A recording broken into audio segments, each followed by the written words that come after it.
नमस्कार, मैं हूं आयुष कुमार और आप सभी का स्वागत है भारत न्यूज 24 के इस खास पेशकश पे। आने वाला मौसम चुनाव का है। अगले साल यानी 2024 में लोकसभा चुनाव है। इससे पहले राजस्थान, मध्य प्रदेश, छत्तीसगढ़ जैसे राज्यों के विधानसभा चुनाव भी हैं। ऐसे में सभी पार्टी और गठबंधन ने कमर कस ली है।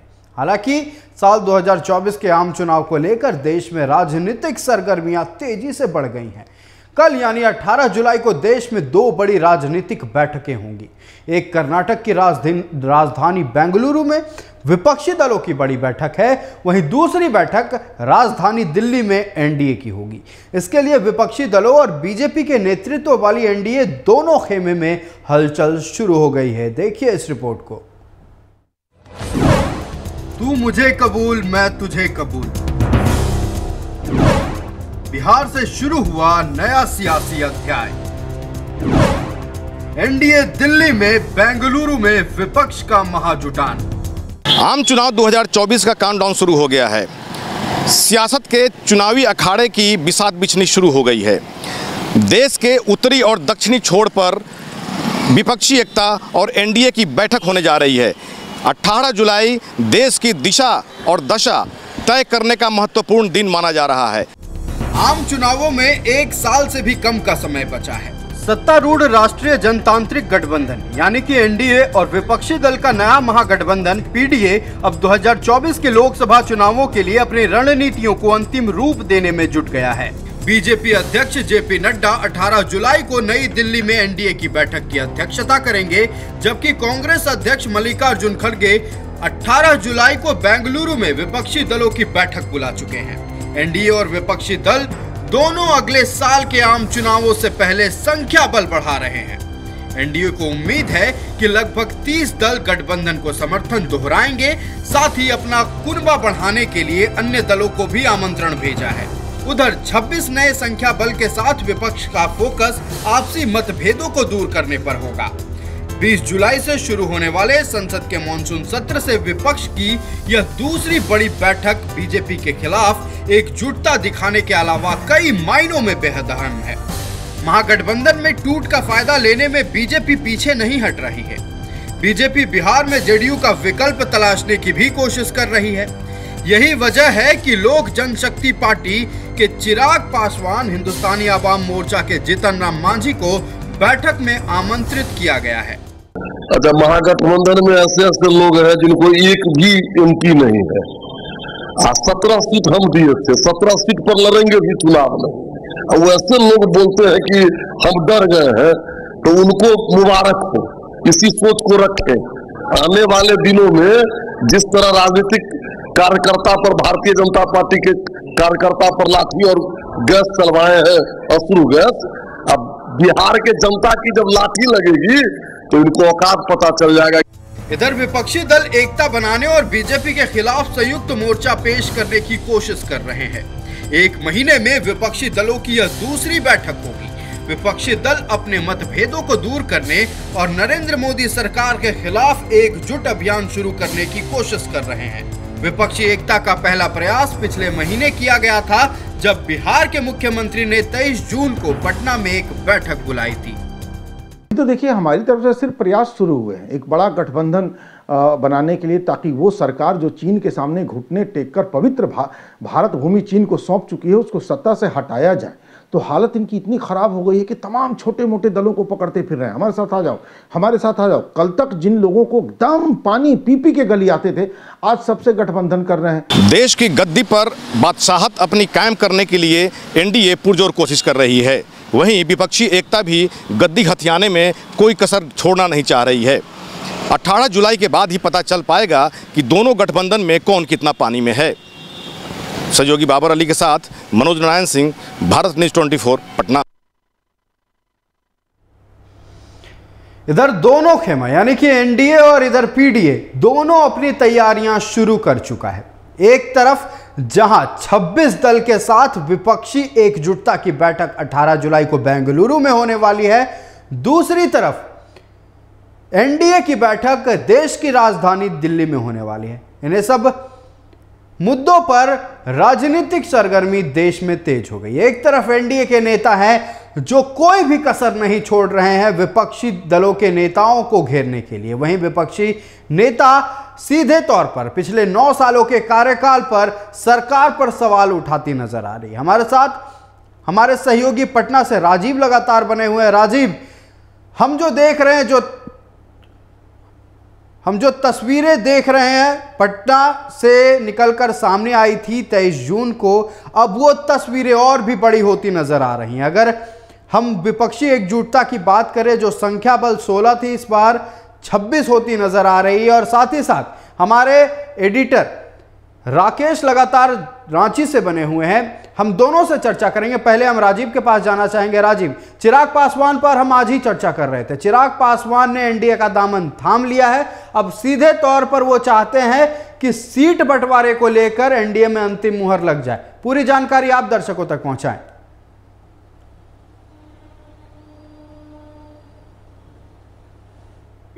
चिराग पासवान दिल्ली में है और वो दिल्ली जब वहाँ पहले ही ऐलान हुआ कि चिराग पासवान अहम हिस्सा है एनडीए के, ये बकायदा लेटर निकाला गया और इसी लेटर को लेकर वो गुस्से में उनके चाचा हैं, मतलब पारस, एक जो लोजपा का दूसरा गुट है, जो राष्ट्रीय थोड़े नाराज जरूर कहते हैं, उसका वो गुस्से में है। हाँ, नाराज है चाचा। वो तो सीधे भतीजे को लेकर बड़ा बयान भी दे रहे हैं। वो कह रहे हैं कि ये किस तरीके से, और वही नित्यानंद राय को लेकर भी उन्होंने बड़ा बयान दिया, किस हैसियत से वो जा रहे हैं, मतलब वो हैसियत पूछना चाहते हैं। वही उन्होंने चिराग पर भी बड़ा हमला बोला था कि हाजीपुर किस तरीके से वो कह रहे हैं कि हम हाजीपुर से लड़ेंगे, हाजीपुर तो मेरा सीट है। तो देखिए, सीटों की लड़ाई चाचा भतीजे में पहले से शुरू हो गई है और मामला अब तो क्लियर हो गया कि जब जेपी नड्डा ने ट्वीट करके ये कह दिया कि वो एनडीए में शामिल हो गए हैं, मतलब कि इस तरह की बार्गेन का जो गेम है वो एक तरीके से अमित शाह की जब बैठक लगभग 2 घंटे चिराग पासवान जब पहुंचे अमित शाह के घर पर, वहां मुलाकात हुई है 2 घंटे, मतलब 2024 की रणनीति पूरी तरीके से तैयार हो गई है और सीटों का भी बंटवारा हो लगभग तय हो गया होगा। हाँ, ये जानना होगा कि कितना मिला है, क्योंकि 6 सीटों की मांग पहले से चल रही है कि कितने सीट और मिलने वाले हैं या कम मिलने वाले हैं, लेकिन चाचा भी 6 सीट की मांग पर अड़े हुए हैं। अब देखना होगा कि मांग इनकी पूरी होती कि नहीं। लेकिन एक बड़ी खबर ये भी बता दे कि उनके जो चिराग माफ करें पारस गुट के वीणा देवी हैं, जो सांसद हैं, वो चिराग से मिलने पहुंची हैं, मतलब कि उस गुट में अब फुट हो गया है। पहले से भी सूरजभान सिंह और ये तमाम लोग चिराग पासवान के नेतृत्व को ही मानते थे, लेकिन उसमें है, लेकिन अब वीणा देवी का जाना, चिराग पासवान से मिलना, तो ये संकेत बताता है कि कहीं पारस गुट में कहीं फूट तो नहीं हो गई है। चिराग पासवान क्योंकि जिस तरीके से उनको बिहार में एक्सेप्ट किया जाता है, ज्यादा पॉपुलर है, ज्यादा अच्छे चेहरे हैं। पिछले बार भी वो जब बिहारी फर्स्ट और बिहारी के बारे में जब उन्होंने जब प्रचार के लिए निकले थे, तो जहां एक कहा गया था कि जो तीसरी नंबर की पार्टी जब बनी थी, बन गई थी जिक्र किया राजीव, तो ऐसे में यह भी सवाल खड़ा हो रहा है कि चिराग पासवान के साथ अगर सूरजभान सिंह है, सूरजभान सिंह नेतृत्व अपना मानते हैं चिराग पासवान को, पॉपुलैरिटी चिराग पासवान की ज्यादा है। हम ये दरकिनार बिल्कुल नहीं कर सकते कि बिहार में अगर चुनाव होते तो जाति फैक्टर बहुत काम करता है। ऐसे में चिराग पासवान सूरजभान सिंह का एकदम मुखर होकर सामने आना क्या सवर्ण से लेकर दलित तक सभी वोटों को आकर्षित करेगा इस बार?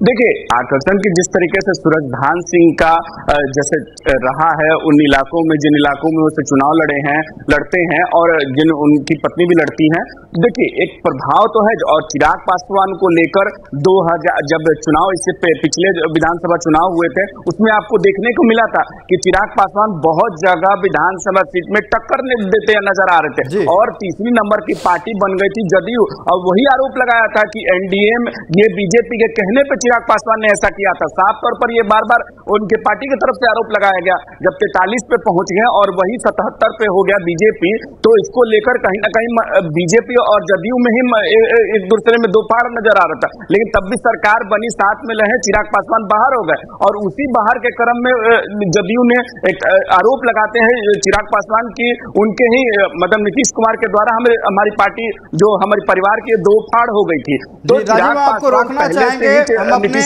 एडिटर राकेश के पास रांची का रुख करना चाहेंगे। राकेश, जहां एक तरफ एनडीए बैठक होने से पहले ही टिकट को लेकर हो हल्ला मचा हुआ है। वहीं मल्लिकार्जुन खड़गे जो कांग्रेस के राष्ट्रीय अध्यक्ष है, उन्होंने इस बैठक से कई दिन पहले प्रेस कॉन्फ्रेंस कर बकायदा यह कह दिया था कि यह बैठक चुनाव को लेकर जरूर है लेकिन सीट बंटवारे को लेकर नहीं है। जहां एनडीए सीट के बंटवारे को लेकर एक तरफ पूरी तरह से चर्चा में है, चर्चा का बाजार गर्म है, वहीं दूसरी तरफ विपक्ष जो है वो सीधे तौर पर बात कर रही है कि देश से कैसे नरेंद्र मोदी को हटाया जाए, इसके जरिए वो क्या प्रोजेक्ट करना चाहती है। क्या ये प्रोजेक्शन है उनका कि अभी फिलहाल विपक्ष में सीटों को लेकर कोई लड़ाई नहीं है, सब एकजुट हैं और सब नरेंद्र मोदी के खिलाफ हैं?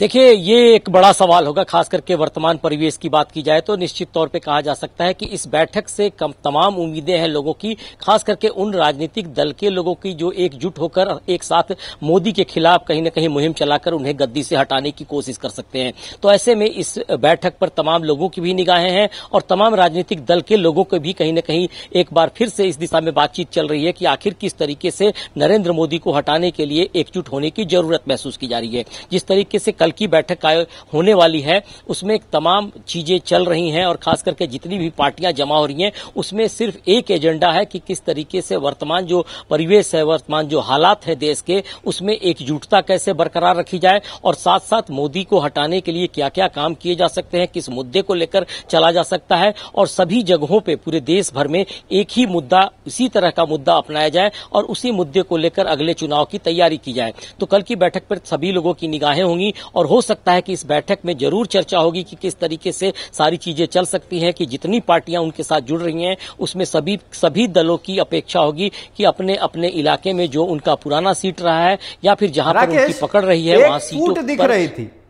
एक जो गैप नजर आ रहा था महागठबंधन में वो था गैप कांग्रेस और आम आदमी पार्टी यानी अरविंद केजरीवाल के बीच। अब वो भी गैप कहीं ना कहीं भरता नजर आ रहा है क्योंकि कांग्रेस ने भी सीधे तौर पर कह दिया है कि केंद्र सरकार के अध्यादेश के खिलाफ साथ में लड़ाई करेंगे, हम भी उनके विरोध में। तो ये अध्यादेश को लेकर जो मुद्दा उठा हुआ था वो मुद्दा शांत हो गया है। क्या पूरी तरह से आम आदमी पार्टी कांग्रेस एक साथ नजर आएगी और कल का बैठक क्या एनडीए के लिए एक चुनौती पेश करने वाला है? देखिए, आपने जिस तरीके से जिक्र किया है कि जो मुद्दे होंगे उसमें सबसे बड़ा मुद्दा कहा जा सकता है कि यूसीसी का मुद्दा आएगा। साथ साथ जो महंगाई के मुद्दे की बात की जाए, रोजगार के मुद्दे पे सवाल खड़े किए जा रहे थे उन पर चर्चा की जाए और साथ साथ इन सारी चीजों के साथ साथ ये भी देखा जाएगा कि आखिर किस तरीके से जो सीटें हैं, जिन राज्यों में सीटें हैं, जिनकी पार्टियां राज्य स्तर पर काम कर रही हैं, उन सीटों पर किस तरीके से ज्यादा कब्जा जमाया जाए और किस तरीके से एनडीए के तरफ से कहा जा सकता है कि उनके खिलाफ जो आवाज उठानी है एक साथ बुलंदी के साथ किस तरीके से आगे बढ़ा जाए। इन सारी चीजों पे चर्चा जरूर होगी और हो सकता है कि इस मुद्दे पे जिस तरीके से आम आदमी पार्टी की चर्चा की जाए और कांग्रेस की बात की जाए तो इन तमाम मुद्दों पे एकजुट होने की बात जरूर सामने आती दिखाई पड़ रही है और हो सकता है कि इस बैठक के बाद से कुछ जो रणनीति तय होगी उसमें वे एक साथ दिखाई भी पड़ सकते हैं। लेकिन फिलहाल की बातचीत की जाए तो सबसे बड़ा मुद्दा अगर सामने आने वाला है खास करके महागठबंधन के लिए वो होगा प्रधानमंत्री का चेहरा और जिस पर अभी चर्चा होनी बाकी है, सीटों का बंटवारा होना है, उस पर भी चर्चा होनी बाकी है और उस समय ये सारे लोग किस तरीके से एक साथ रह पाते हैं ये भी एक बड़ा सवाल हो सकता है। जी राकेश, आप हमारे साथ बने रहिएगा, हम पटना का रुख करेंगे। राजीव लगातार हमारे सहयोगी बने हुए हैं। राजीव, राकेश हमारे जो एडिटर हैं उन्होंने एक बेहद अहम मुद्दा उठाया है। इस बार बैठक में यूनिफॉर्म सिविल कोड यानी समान संहिता कानून पर भी चर्चा हो सकती है, लेकिन हमने देखा था पूर्व में कि विपक्ष के ही कुछ नेता हैं जो इस यूनिफॉर्म सिविल कोड के समर्थन में हैं और कई नेता ऐसे हैं जो यूनिफॉर्म सिविल कोड के विपक्ष में है, मतलब उसका विरोध कर रहे हैं। ऐसे में इस बिंदु पर यानी कि यूनिफॉर्म सिविल कोड पर एक राय कैसे लाएंगे मल्लिकार्जुन खड़गे?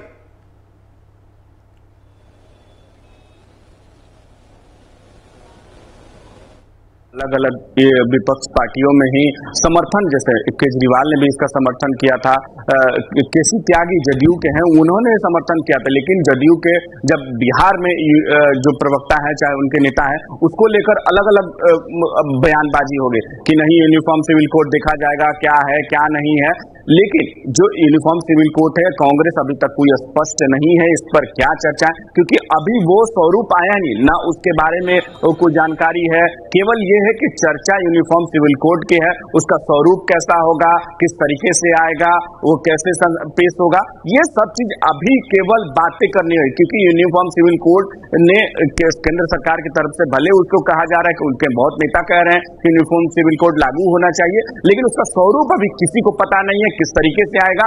लेकिन एक बात साफ कह रहे हैं कि जिस तरीके से एनडीए की एक तरफ से कल बैठक होने वाली है, वहीं यहाँ एक विपक्षी एकता की बैठक होने वाली है, और दोनों में देखिए आंकड़ा समझना होगा। जब 15 यहाँ जब बिहार में बैठक हुई थी तो 15 पार्टियां आई थी, तो वहां अब 25 के 26 कहा जा रहा है कि 25 या 26 होंगे, 25 कहा जा रहा है कि 25 पार्टियां। वहीं एनडीए की जब बैठक में 38, जेपी नड्डा ने कहा कि 38 पार्टियां आ रही हैं, मतलब छोटी बड़ी पार्टी 38 होने वाली है।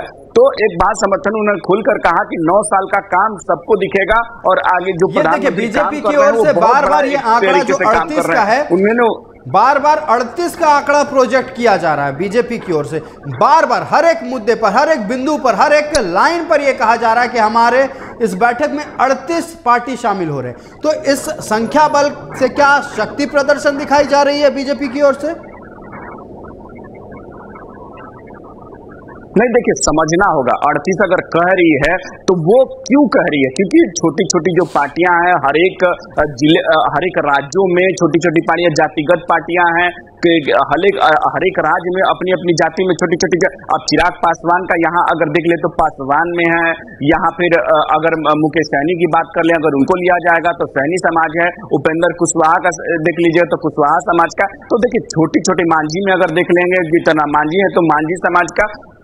नजर जो एनडीए की बीजेपी की है वो छोटी छोटी पार्टियों से, कि किसी से दिक्कत ऐसी हो कि हम अलायंस करें तो वहां एक बड़ा स्वरूप बने और हमें जीत हासिल करें, कि किसी भी सीट पर कोई दिक्कत ना हो, और हम एक हमारा जो आंकड़ा है हर एक राज्य का, जैसे अगर यहाँ अगर मान के बिहार में चले 40 सीटों, तो 40 सीटों पर फोकस कर रही है कि छोटी छोटी पार्टियां कहीं कोई दिक्कत ना हो, उनके साथ अलायंस करके। हमारे एडिटर राकेश लगातार बने हुए हैं। राकेश, बीजेपी के बारे में हमने देखा है कि लगातार अग्रेसिव पॉलिटिक्स करती है बीजेपी, वहीं एक अस्त्र विपक्ष के पास भी इस बार नजर आ रहा है, वो है ममता बनर्जी। ममता बनर्जी भी हमेशा अग्रेसिव पॉलिटिक्स के लिए, तृणमूल कांग्रेस भी हमेशा अग्रेसिव पॉलिटिक्स के लिए जाना जाता है। ममता बनर्जी को साथ मिलाने में जो मुश्किलें आई हैं विपक्ष को, वो सब जानते हैं, लेकिन इस बार ममता बनर्जी का विपक्ष के साथ होना यह कितना मजबूती प्रदान करने वाला है विपक्षी पार्टियों को? देखिए, आज के दिन कहा जाए तो ममता बनर्जी का साथ आना एक बड़ी बात कही जा रही है, और कहीं न कहीं इस बार कहा जा रहा है कि जिस तरीके से महागठबंधन एकजुट होता नजर आ रहा है, उसमें ममता बनर्जी की भी भूमिका काफी अहम मानी जा रही है। मैं एक छोटा सा उदाहरण देना चाहूंगा, जो खास करके ईस्टर्न जोन की बात अगर हम खाली सिर्फ करें तो वो इलाका जो आता है बिहार का, बंगाल का, झारखंड का और छत्तीसगढ़ के, इन 4 इलाकों में अभी कहा जा सकता है कि विपक्षी दलों की सरकार है, जो राष्ट्रीय स्तर पर विपक्षी पार्टियां हैं उनकी सरकार है। और ऐसे में कहीं न कहीं ये 4 राज्यों में जितने भी लोकसभा के सीट हैं उस पर किस तरीके से कब्जा जमाया जाए, क्योंकि लगातार इन इलाकों में बीजेपी का वर्चस्व भी देखा गया है और पहले भी बीजेपी अच्छी तरह से यहां पे काम कर चुकी है। तो ऐसे में यहां पे जब विपक्षी दल आज की डेट में बातचीत करेंगे तो ये जो इस इलाके में जो सीटें होंगी उस पर किस तरीके से एक साथ मिलकर लड़ा जाएगा, और यही कुछ स्थिति पूरे राष्ट्र की दिखाई पड़ सकती है कि जहां जहां उनकी सरकार है वहां सबसे पहले कैसे सीटों पर कब्जा जमाया जाए, जहां पे बीजेपी की सीटें ज्यादा दिखाई पड़ती है उस पर कैसे कब्जा जमाया जाए। और मुझे जो जानकारी अब तक मिल पाई है कि इस बैठक में इन सारे बिंदुओं पर, महत्वपूर्ण बिंदुओं पर गंभीरता के साथ चर्चा की जानी है, और तमाम जो राजनीतिक दल के लोग जुटेंगे एक साथ तो कैसे इन राज्यों में जाकर एक दूसरे का सहयोग कर सकते हैं, इस पर भी चर्चा होगी। तो बड़ा सवाल ये खड़ा होगा कि एनडीए किस तरीके से आगे बढ़ता है, किन मुद्दों को लेकर बढ़ता है, क्योंकि विपक्षी गठबंधन के बीच कहीं न कहीं मुद्दे भी सामने दिखाई पड़ रहे हैं जो जनहित से जुड़े हुए हैं, और बैठकों का दौर चल रहा है। जहां तक ममता बनर्जी की बात आपने की है तो निश्चित तौर पे कहा जा सकता है कि ममता बनर्जी का एक मंच पे आना काफी बड़ा कारगर सिद्ध होगा, खास करके इस गठबंधन के लिए। जी राकेश, आप हमारे साथ बने रहिए, हम राजीव का रुख करेंगे। राजीव, एक तरफ जहां नीतीश कुमार को लेकर चर्चा कई सारे हो रहे हैं, यह भी कहा जा रहा है कि वोट बैंक नीतीश कुमार के पास नहीं है, भले ही वो विपक्षी एकजुटता को लेकर मुहिम चला रहे थे, सभी नेताओं से मुलाकात कर रहे थे, लेकिन एनडीए का कहना है कि वोट बैंक आज भी लालू यादव के पास ही है। लालू यादव का इस्तेमाल सिर्फ वोट बैंक के लिए किया जा रहा है, ऐसा विपक्ष यानी बीजेपी के नेता कह रहे हैं लगातार। देखिए, समझना होगा कि बीजेपी के नेता कह रहे हैं कि लालू प्रसाद यादव गारंटर के रूप में जा रहे हैं बेंगलोर नीतीश कुमार की गारंटी लेने के लिए, वो कहीं नहीं जाएंगे और इनका जो है कि वे साथ रहेंगे बिहार में और महागठबंधन के साथ रहेंगे। क्योंकि बीजेपी के विपक्ष अगर यहाँ है तो साफ तौर पर कहना है कि इनके पास कोई जनाधार नहीं है, जनाधार केवल लालू प्रसाद यादव के पास है, क्योंकि उनके पास ज्यादा सीटें हैं, संख्या बल ज्यादा है और ये तो तीसरे नंबर की पार्टी है। साफ तौर पर कि बीच में आपको देखने को पिछले विधानसभा में कि इनकी 43 नंबर इनको मतलब की सीटें हुई थी, तो ये तीसरे नंबर की पार्टी है। इसको लेकर भी नीतीश संशय साफ है कि ये लालू प्रसाद यादव ही जो मेन लीड में है, तेजस्वी यादव और लालू प्रसाद यादव, नीतीश कुमार कुछ नहीं मायने रखते हैं। विपक्ष का साफ तौर पर कि नीतीश कुमार का तो जनाधार क्या छोड़िए, उनके पास तो कुछ भी नहीं है और वो अब तो मुख्यमंत्री पद पर रहने लायक भी नहीं है। बहुत सारी चीजें भले वो ख्वाब देख रहे हैं कि हम दिल्ली चले जाएंगे, इस तरीके का विपक्ष पूरी तरीके से हमलावर है। लेकिन एक बात साफ है कि जो बैठक जो यहाँ बुलाई गई थी नीतीश कुमार के नेतृत्व में, जो बैठक हुई थी बिहार के लेकर विपक्षी दलों की एकता को लेकर बैठक हुई थी और उसके बाद यह निर्णय होता कि हम अगले जगह जाएंगे। मल्लिकार्जुन खड़गे कहते हैं कि हाँ, नीतीश कुमार ने अच्छा काम किया, यहाँ एक साथ अगर सबको मंच पर ले आए तो ये एक अच्छी बात है। ममता बनर्जी ने खुलकर समर्थन किया था, कहा था कि ये तो लोकतंत्र की जननी है और यहीं से सब कुछ शुरू होता है। जेपी का आंदोलन भी याद होगा, गांधी जी भी यहीं आए थे, यहीं उन्होंने एक किया था। तो एक बात साफ है कि ये बहुत बिहार जो है बहुत बड़ा गवाह रहा है हर एक चीजों का। तो गवाह एक बात सभी कि यहीं से कहने ममता बनर्जी ने कहा था, बहुत सारे पार्टियों ने भी कहा था कि जो बिहार है यहीं से लोकतंत्र का शुरुआत होती है और यहीं से शुरुआत हम 2024 के लिए करेंगे और 2024 में सरकार को उखाड़ फेंकेंगे। और एक बात साफ करने में बताना चाहिए कि बेंगलोर में जो होगी ये निर्णय हो जाएगा कि कौन पार्टियां किस सीट से लड़ेंगी और कहां जिसका जनाधार ज्यादा है वहां से वो अकेले लड़ेंगी, कौन कहां से लड़ेगा कांग्रेस के साथ, और जो जहां भी कांग्रेस मजबूत है वो कांग्रेस लड़ेगी। अगर मान के बंगाल में अगर ममता बनर्जी भी मजबूत है तो वहां लड़ेंगी सीट। अब हर एक सीट पर होगा और इसमें संयोजक के तौर पर देखना होगा कि किसको बनाया जाता है। नीतीश कुमार का नाम भले आगे चल रहा है कि उनको संयोजक बनाया जाएगा, लेकिन अब देखना होगा कि निर्णय क्या लिया जाता है। लेकिन एक बात साफ है कि वहां के जो मान के जहां कर्नाटक में हो रही है वहां के तो मंत्री खुलकर ये कहते हैं कि हमारे नेता तो राहुल गांधी हैं और वही प्रधानमंत्री पद के उम्मीदवार होंगे। लेकिन देखिए, अगर मान के चले तो कांग्रेस की तरफ से साफ है कि वो राहुल गांधी को ही मानते हैं प्रधानमंत्री पद के उम्मीदवार और प्रधानमंत्री के तौर पर अगर उन्हीं को देखना चाहते हैं। लेकिन नीतीश कुमार कहां से इसमें फिट बैठते हैं, क्योंकि छोटी पार्टी और छितरी पार्टी है। और अगर लालू प्रसाद यादव चाहते हैं कि नीतीश कुमार प्रधानमंत्री बने, प्रधानमंत्री बन के उम्मीदवार बने, और कितने लोग चाहते हैं ये तो अब तो समय बताएगा। लेकिन एक बात साफ है कि नीतीश कुमार ने एक बड़ा एक तरीके से जो ये काम किया था कि विपक्षी एकता की बैठक अब वो होने जा रही है बेंगलोर में। अब उसका आखिरी रूप रंग कल आपको जरूर देखने को मिलेगा। और आज जो डिनर हो रहा है, सोनिया गांधी एक दूसरे से सबसे बातचीत होगी, ये फैसला जरूर है। लेकिन प्रधानमंत्री पद के लिए कांग्रेस की तरफ से तो ये साफ वहां के मंत्री भी कह रहे हैं, विधायक भी कह रहे हैं कि राहुल गांधी के अलावा हमें कोई स्वीकार नहीं। हमारे साथ बने रहिएगा, हम एक बार फिर राकेश का रुख करना चाहेंगे। राकेश, ठीक है, अभी जो खबरें निकलकर सामने आ रही है कि कुछ दिनों में मोदी मंत्रिमंडल में बड़ा फेरबदल देखने को मिल सकता है। ऐसे में एनडीए में जो लोग शामिल हुए हैं, एनडीए बैठक में कल जो लोग शामिल होंगे, क्या इनका योगदान रहने वाला है आगे की मंत्रिमंडल के फेरबदल में?